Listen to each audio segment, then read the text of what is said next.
होगी। हमारा बाबा साहब भीमराव अम्बेडकर जिंदाबाद।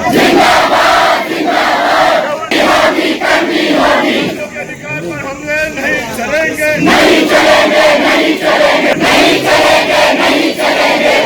अधिकार तुमको देना होगा। देनी होगी।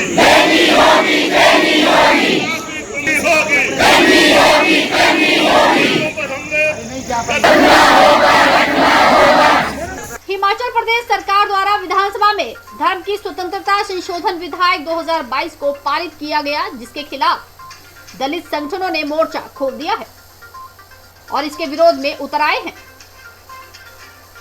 मंगलवार को दलित शोषण मुक्ति मंच के बैनर तले विभिन्न संगठनों ने शिमला डीसी ऑफिस के बाहर धरना प्रदर्शन किया और राजभवन तक रैली निकालकर राज्यपाल को ज्ञापन सौंपा, जिसमें इस विधेयक को पारित न करने का आग्रह किया गया। इस प्रदर्शन में सीपीआईएम विधायक राकेश सिंघा भी मौजूद रहे। वहीं शेरे पंजाब से आगे जाने से रोके जाने पर पुलिस के साथ काफी देर तक बहसबाजी हुई। दलित शोषण मुक्ति मंच के राज्य संयोजक जगत राम ने कहा कि 13 अगस्त को प्रदेश सरकार ने धर्म की स्वतंत्रता विधेयक 2022 को विधानसभा में लाया और उसे पारित भी किया।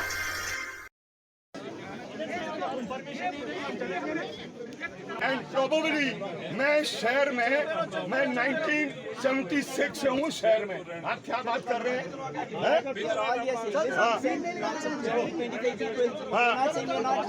हाँ तो वो नहीं हो जाए। बंदूक उठाइए, बंदूक उठाइए इन्होंने। सर आप उनको आराम से जाने दो। हम please allow them to go. हम यहाँ नारे भी शुरू कर देंगे। करेंगे क्या है ना? मत रोको सर। है ना? आस्ते अच्छा जाने दो प्लीज यार। एक जाने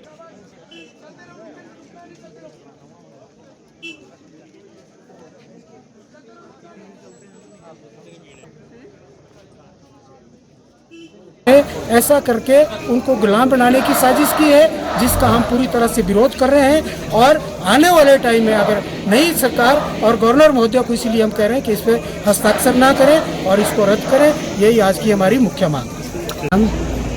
मैं दलित शोषण मुक्ति मंच राज्य संयोजक हूँ।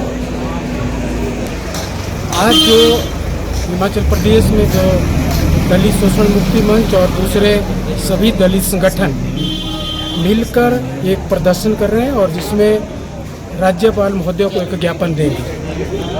इसके पीछे जो कारण है प्रदर्शन का कि 13 अगस्त को हिमाचल प्रदेश की सरकार ने धर्म की स्वतंत्रता संशोधन विधेयक 2022 विधानसभा के अंदर लाया और उसे पारित भी किया। इससे जो हिमाचल प्रदेश का जो दलित समुदाय है उसके ऊपर एक जबरदस्त हमला है, उसकी धार्मिक स्वतंत्रता पर हमला है, उसके मौलिक अधिकारों का हनन है। क्योंकि इस विधेयक में जो पहले से प्रावधान थे और उन प्रावधानों में और संशोधन किया और कड़ा इसको बनाया। और उस संशोधन में ये भी कहा है कि पहले जो इसमें प्रावधान थे वो कम प्रावधान थे, अब इसको और कड़ा हमने बनाया है। उसमें है कि आप धर्म परिवर्तन नहीं कर सकते।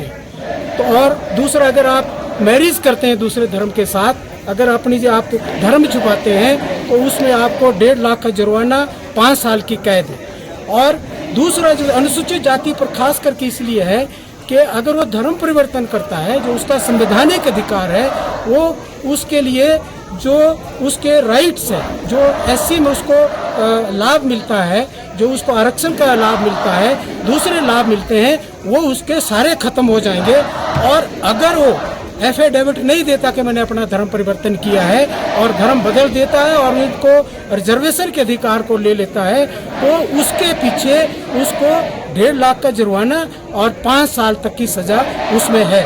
तो इसका मतलब है कि एक तरह से उसको गुलाम बनाने की साजिश जो हिमाचल प्रदेश सरकार ने सबसे पहले ये जो धर्म की स्वतंत्रता संशोधन विधेयक लाया है, ये हिमाचल प्रदेश की जो दलित के संगठन हैं, अलग अलग धाराएं हैं, अलग अलग समझ है, लेकिन इस प्रश्न को लेकर हमने व्यापक एकता बनियाना का प्रयत्न किया है। यह प्रयत्न जारी रहेगा और एक मंच पर सभी दलितों के संगठनों को लाने का प्रयत्न किया जाएगा। और मैं समझता हूं ये आने वाले समय में ये सब एक मंच पर आएंगे। संगठन सब अपने अपने रखें, वो अपनी समझ के मुताबिक रखते हैं, लेकिन कॉमन मुद्दों को लेकर आपने देखा कि जब स्वर्ण आयोग की वो बात थी, वो भी बहाना था। स्वर्ण आयोग सिर्फ वो बहाना था, असल में आक्रमण काय पर था? आक्रमण था रिजर्वेशन को लेकर, आक्रमण काय पर था? अट्रॉसिटी एक्ट को समाप्त करने के लिए आक्रमण था। ये जो उत्तर प्रदेश की सरकार ने